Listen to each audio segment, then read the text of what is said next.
intensive interaction with the social entrepreneurs. Later then, we shortlist the ideas and do that together with the company, and then go back to what the first ideas we got were, which are most liked and believed to be best of most of value, and go back to a selection of social entrepreneurs and asking them more in-depth questions so that we can elaborate on their initial ideas that they put it forward. We build that into concepts together with the organization, with Telenet, and then do that with the working group they had there to finally present the result to the executive team of Telenet, who are then made a choice to continue with it in the way they wanted to do so. So, key facts. We've been working on this process from February to July 2010, 2 rounds of co-sourcing. There has been multiple rounds of refinement with the Telenet product managers, and it was very much a learning process also for them about the opportunity of green service concepts. 85 ideas were crowdsourced, refined into 5 concepts, 2 of them described at a high level, and 3 of them in a lot more detail, and were put forward as an immediate possibility for next steps. So let me go into the juicy bit, the service concepts, to give you a flavor of what we come up with there. As an introduction here, we've presented it to them to Telenet in the format that they wanted to have, and I'm going to stand still by 2 max concepts, making sure I don't run out of time. The first one was the closed loop service, whereby the starting point really was to say, like, all right, Telenet, you are offering broadband internet, digital TV, mobile telephony, fixed line telephony, content via the digital platform you have. So you're really the enabler of the digital home. But what do we do with all the e-waste in the home? If you want to increase your share, the way you are perceived as being the true digital enabler of the home, you should also make sure that you take care of the digital waste. And this service concept is whereby we say, like, use your power as a media company to get your customers and everybody living in your footprint, basically, to take that old computer out of the basement and bring it to a point where it can be reused or recycled. And there are specialists in the field already do that. Make sure you reward your customers by giving them, for instance, a voucher, which can be used to their own benefit for a free on-demand movie, but why not to the benefit of a social initiative in your area, whereby you connect the value of going green with being social, and as such hope to increase the incentive from people to recycle their e-waste. And that is basically one of the concepts that we've put it forward. Another one was video conferencing for the SMEs. I'm not going to go into detail on that one, but it was basically about a serviced video conferencing tool for the small and medium-sized companies, typically underserviced market in the telecom industry, and also how to link the efficiency of telecommunications to the reduction of miles that you have to do on the road, and as such the gains for the environment that you enable with that kind of a smart service. So I'm not going to talk to you about the virtual office, although it's a great concept, but shortly want to touch upon the fact that they were really struggling with the question green and Telenet. You know, it's how can we get engaged into this domain, because it's new to them and it's new to many companies, and how can we set our first steps and make sure that entering the market segment of greening, that is done in a way which is in line with our strategy and with our brand values. And this is what we also have given an answer to the company. Good. So the first case, B2C, looking at the service concept. Here we're talking about a completely other company, which is IMAC, which is a lot further away from the consumer market, and it's a research center. You might know them. They're spin of the KU Leuven, and one of the world leaders in nanotechnology. So for them, the distance they have from the B2C market is quite big compared to Telenet. What was the scope? We were looking at their body area network technology, and it's all about these little microchips they're making, which are becoming incredibly small, ever smaller, and which allows you to monitor not just your heart rate or your blood pressure, but also your mental state of mind.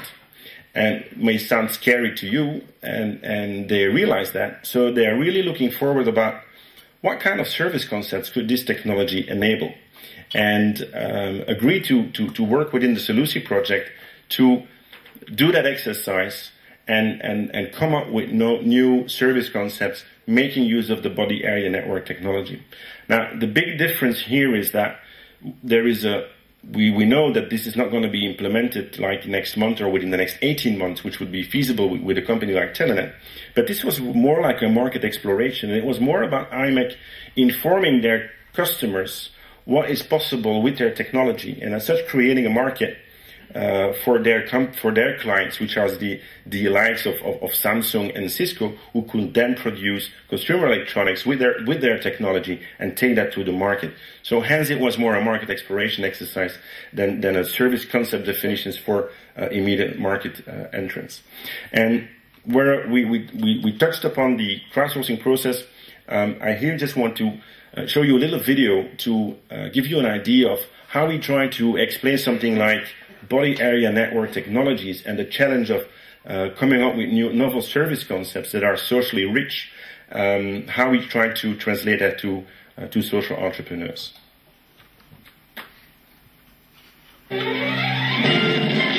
This is a challenge presented by iPropeller. We call upon you for your creative input for a new service idea to be implemented by our client. Your mission is to design a new service that contributes to increased mobility or enhanced physical and emotional well-being in society. The idea you might come up with should take advantage of information obtained from body area network technologies. A body area network is a set of lightweight and wearable sensors that collect data about the human body.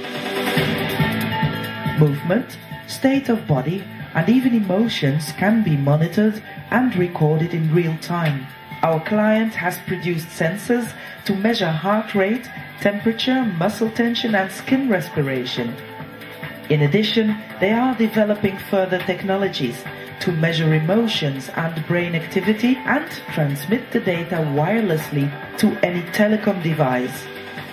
Can the body area network help society? Can you, as a social entrepreneur, get involved?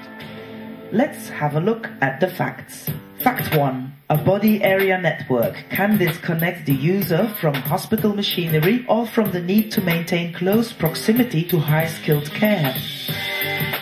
The remote monitoring capability enables increased mobility and freedom for the user. Fact 2. A body area network gives people a new means of communication, not by words, but by objective data. Data that perhaps were not visible to us before or we were not aware of.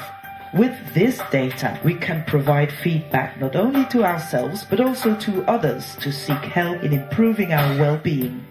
Using these technologies, perhaps a school of disadvantaged children could be placed in an environment that reacts to their body area network data. The music, images, and reactions of others in their surroundings could adjust to provide feedback to the child. As from tomorrow, we can receive or send feedback on our health or state of emotion from almost any remote location. Detecting a state of loneliness in an elderly woman, body area network technologies could trigger a message to the phone of a nearby family member to stop by the household for a visit.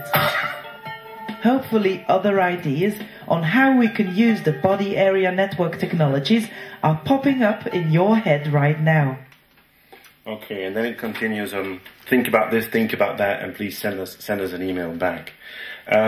Different from the process here is that we've done the crowdsourcing. Next to that, we've done business interviews with the customers of IMEC to understand the boundaries in which we could explore service concepts that would fit to the needs of the clients of IMEC, and then went into the concept development.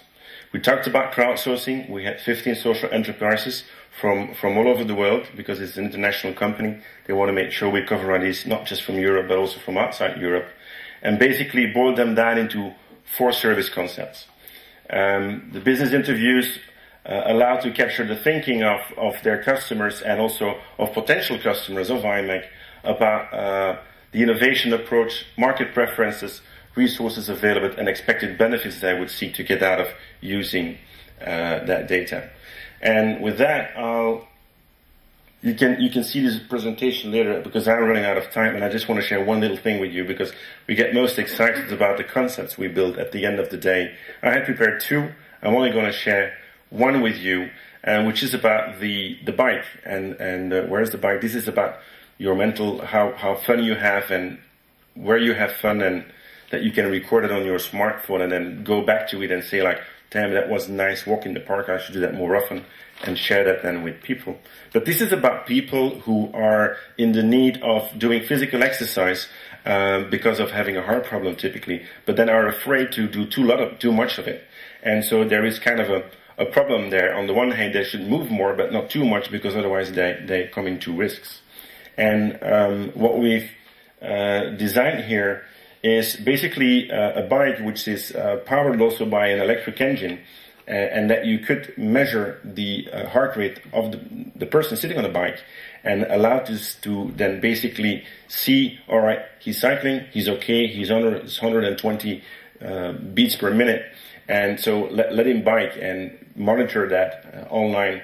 And as he goes quicker and quicker and is using more and more energy, his heartbeat goes up and it comes into a danger zone. And that's the moment when the computer gives a signal to the electric engine of the bike to say like, all right, you need to pedal with him because otherwise he's going too far into the danger zone. And as such, we make a bike which is adapted to the specific need of the patient and his abilities, and get his heartbeat go down as the engine takes more up. Next to that quite simple link between the body-air network technology and an electronic bike, we also stress the importance to link that service and provide the data to the doctors and practitioners involved in the treatment of the patient, and provide a virtual coach service next to that. So with that, it was just to give you a little flavor of what we do with the crowdsourcing activity, and it's been a jolly good ride, and thanks to the SELUSI tool for the nice cooperation on that.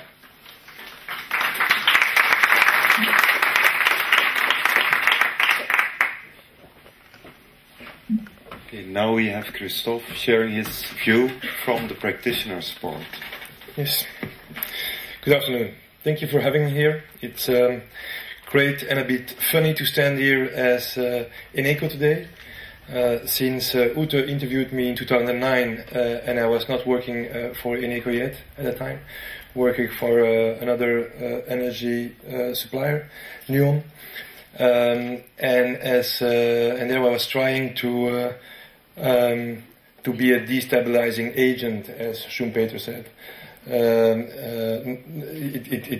I was not very successful in being destabilizing since I moved company.